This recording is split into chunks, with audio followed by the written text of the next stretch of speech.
The instability of our climate is undeniable. At extreme scale and pace, unfettered resource extraction is proceeding. The economic inequality between rich and poor is growing. We have exceeded the safe limit of carbon in the atmosphere. And yet, we hear and preach the mantra that economic growth will save us. Extinction, famine, civil war, loneliness. The magnitude of suffering around the world and around the corner is overwhelming. For many of us, its harshness ignites despair or apathy or false optimism. For others, our global reality stirs us to violence to protect those we hold dear. And yet, the desecration of our earth continues. So in the face of our crises, we ask, where on earth do we begin? In this time together, my aim is twofold. First, I aim to describe the two dominant ways Canadians are acting in response to our global crises. I shall be compelled, however, to argue that these two ways actually perpetuate the very cause of the suffering they seek to alleviate. The first portion of my message is a severe critique of the modern Christian church, as well as most social justice and development organizations. However, my second and most important aim is to present an alternative, a perhaps deeper understanding of what it means to be a good neighbor today. It's an alternate way that has been spoken of, written about, and lived out. Exploring the ecological nature of our crises, we shall see how suffering, all suffering, are symptoms of a deeper spiritual need, or that today's crisis is a profoundly religious problem. And therein a great responsibility shall be revealed. And underneath this all is a message that creation is the ever-starting place, our great common place that is hope, even when all reason for hope is gone. As you may know, Canada, before it was so named, was called Turtle Island. And this land and waterscape, spanning nearly 10 million square kilometers, has been the home of creatures, flora, and fauna for thousands of years. As the great glaciers began to melt 16,000 years ago, Turtle Island's first human inhabitants entered in, following the woolly mammoth, the salmon, and the ancient reindeer. From the Bering Strait, journeys south continued, down the Rocky Mountains, Sierra Madre, and the Andes. Let us remember all those before us, for they are the soil that give us life and meaning. Today, Turtle Island, or Canada, is home to 140,000 species. Among them is the great blue heron, the humpback whale, and the Haida Gwaii slug, the Yukon whitlow grass, and the great red cedar. These lands are diversity overwhelming. Mountain ranges, sweeping plains, frigid tundra, desert valleys, rainforest, and freshwater lakes. And it is a landscape that bears witness to living skies, the aurora borealis, the Milky Way. Today, the human community in Canada is of three stories: Indigenous, immigrant, settler. Since these different stories first met roughly 500 years ago, brutal conflict has filled their past and our present. These lands, though, have also witnessed deep-rooted and unyielding friendships between them. In the last 10 years in Canada, an awareness of global crises is growing. As such, environmental and social justice groups and marginalized communities here are raising their voices perhaps louder than ever before. It is a remarkable and inspiring movement. Yet, as global awareness enters mainstream consciousness here, so too is a great divide between liberalism, conservatism, environment and economy, urban, rural, First Peoples, settler peoples, privileged and marginalized. Our Canadian context is becoming increasingly, dangerously two-sided. So, as our crises increase each day, Canadians are responding in largely two ways. Since the 1950s, many Canadians respond through development agencies, faith-based organizations, and government programs. However, the majority of these exemplify a phenomenon known as armchair activism. That is, when privileged groups in the global north are theoretically revolutionary, but ethnocentric in practice. Almost immediately since President Truman coined the term development in 1949, development has been widely assumed to be the mechanism for justice. Indeed, to say anything to its contrary feels like heresy. But development cannot hold to account those whose very lifestyles, cultures, politics, and economies benefit from the desecration of the communities and lands they perhaps go to help or love. To be clear, this is not an assumption of malintention. Certainly, most of our efforts have arisen from compassion. But there is an inauthenticity between our organization's rhetoric and practices. Despite our aid, foreign investment, free trade, and literacy campaigns, injustice increases when we assume the only difference between the colonizers and the colonized is money and political will. On May 14th of last year, during the time I was living in Peru, Canadian Prime Minister Harper visited Peruvian President Humala. Their visit was to announce the Canadian government's $53 million allotment of aid money to Canadian mining companies working in Peru, an industry infamous for cruel practice among Indigenous communities there. In the name of development, Canada's foreign policy is tied to the economic prowess of its mining companies, and it is campesino, village, and future generations who suffer consequently. This is one example of how some of the values we keep and have elected in Canada destroy lives and lands, despite the banner of development they claim. So I, among many others, urge us to consider that most development programs and pedagogies are, in fact, neo-colonial. It is deeply uncomfortable, though, to imagine that such good intention could conceive actions that actually increase suffering in the long term, that while we are trying to be good, we are often being cruel.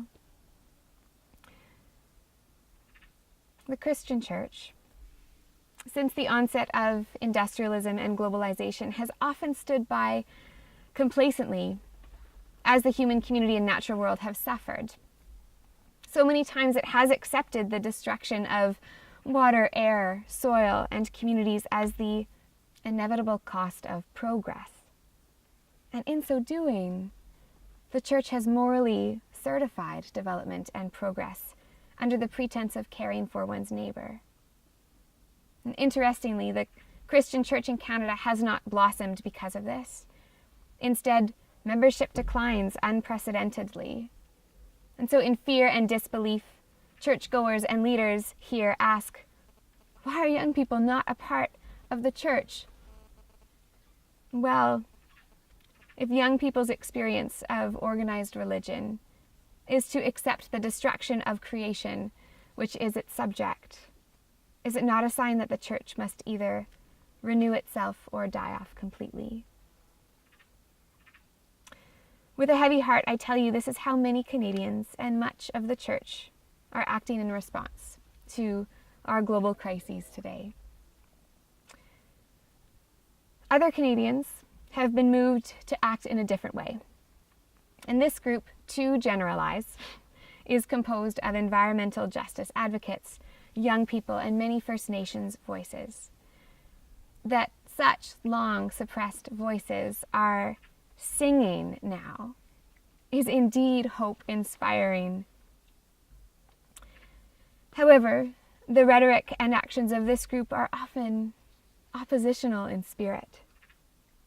Seeking to protect creation, be it lands, waters, or communities, this group, though, often does so by opposing, shaming, and blaming others, particularly those Canadians who genuinely believe or assume a growing economy is the means to better livelihoods for all. Indeed, today, there are great reasons to be outraged, to shame and blame. Each day in Canada, 3.8 million barrels of oil are extracted from the old earth beneath our feet. Each season, it seems like massive legislation sweeps through our parliament, condemning species and communities. Each year, 57% of Aboriginal women in Canada are subject to violence, and 200,000 new immigrants cannot access adequate health care. Each day, 1 in 5 children in Canada go hungry. And each day, it seems, a honeybee falls from the sky. There is great reason to be outraged today. And so the temptation is strong to blame and shame those who sit in positions of political and economic power. However, this group, by being a group, makes a fatal assumption that the other group of Canadians do not care about the natural world. And likewise, this group assumes that these Canadians do not understand the importance of economic growth. On both sides are people of good intention. Yet, these groups oppose each other. It is a tragic paradox. In seeking to care about our neighbors, we oppose other neighbors. But no matter the cause, we cannot wage a war of any kind against each other.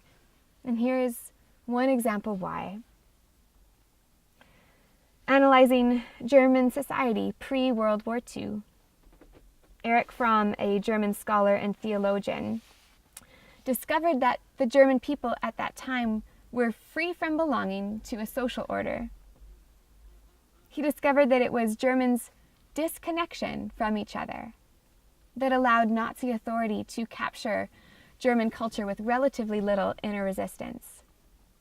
And Dietrich Bonhoeffer, too, wrote about how this rapid submission to Nazi authority occurred because German citizens did not feel they belonged to or were responsible for their neighbor. Fromm's and Bonhoeffer's discovery prove there are fatal consequences when we do not choose to be responsible for each other. So since the onset of industrialization, we began a whole body submission to a new economic structure that operates upon the disconnection from creation. At this point in history, the belief in a singular concept of the good life began, a concept we assume all need. But to achieve this ideal, creation must be separated and at the expense of each other. One sacred community, one earth, becomes a sum of resources, or nothing more than commodities. And so it has resulted in nation against nation. Farmer competes against farmer, neighbor against neighbor, body against soul. So then, and now, disconnection from each other, from our lands, and within ourselves is the root of all suffering. And thus, we must not oppose each other, even in seeking to protect those we hold dear. Because of Indigenous immigrant and settler story, we all care. Of Asia, Africa, America, Australia, Oceania, and Europe, we all care. And if we oppose each other while we try to do so, we only further our great disconnection. And as Thomas Berry writes, to be alienated from the sacred community is to become destitute in all that makes us human. But it need not be this way. If it is our collective actions of disconnection that have given rise to today's crises, then the opposite is true, that our collective actions of connection give rise to a kinder tomorrow, about which we all dream. If disconnection is the root of suffering, then any act of connection is an act of peacemaking. Today's crisis is not the result of one particular era or one group of people. Rather, we all have agency. We all can be agents of disconnection or connection. So could this be? Could it be that my acts of love in my place have a ripple effect that, although indirect, are globally significant? Let us listen to the words of Ruby Bloom. She writes, "Our small daily actions towards the things that nourish us are the only actions of positive impact. We have to shake off the trance that tells us this is not so. We cannot remake the world in whole, only in part. The healing of our world requires each of us, as we are, where we are, with our particular gifts and our particular inadequacies. It is radically ordinary. Technological or ideological breakthrough is not what is required of us, but rather to connect in the ways available to us, having each been placed in different places. So, I believe it is time to value the small people, small creations, and small actions, such as befriending, just taking enough, and sharing our table. Of course, when measured against the geo-socio-political situation of our globe, singing together around a campfire certainly does not seem like an adequate response to global suffering. Inviting a stranger in for a warm meal certainly does not seem like a logical response to systemic sin. But is love not beyond rationality? The actualization of God's kingdom of love on earth will certainly not be done by logical action. It seems our big books seem to say, it shall be done by wonderfully small, indefensible acts of love. Moreover, we are made exactly for this task of doing small things with great love. For we have been born with and out of an innate, natural, indigenous capability to love like this. So may we not begrudge our smallness, but be filled with joy in our capability to do our task. And may we never permit the inherent uncertainty of this way, the leap of faith it requires, to stop us from believing it and doing it. American philosopher Wendell Berry was recently asked, "Do you believe we will actually change our ways in time to avert ecological collapse?" And he replied saying, "We don't have a right to ask that question.